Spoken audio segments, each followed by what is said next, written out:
A combination of SUMIFS function and name ranges can be used to create a dynamic sales report. Our sales report will draw its data from our data set called sample data from the sales date, which is from January 2017 all the way to December 2019.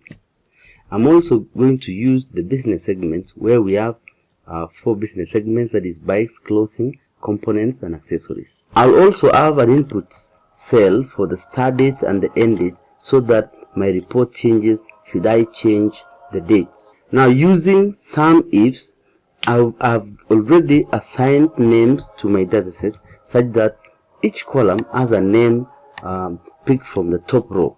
Now, I'll go to sheet 1 and type is equals to SUMIFS.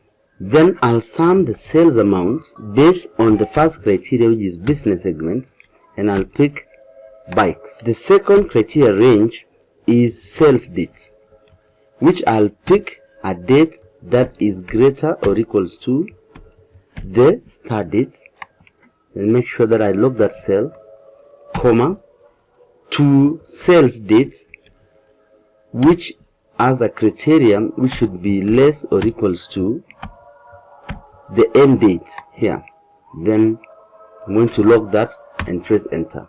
Now I'm going to copy that downwards, then now enter a date that is within my sales date range, which could be, for example, 2018 January. If I want a report of 2018 to December 31st 2018, then I should get my numbers here, and I can do now the totals for this.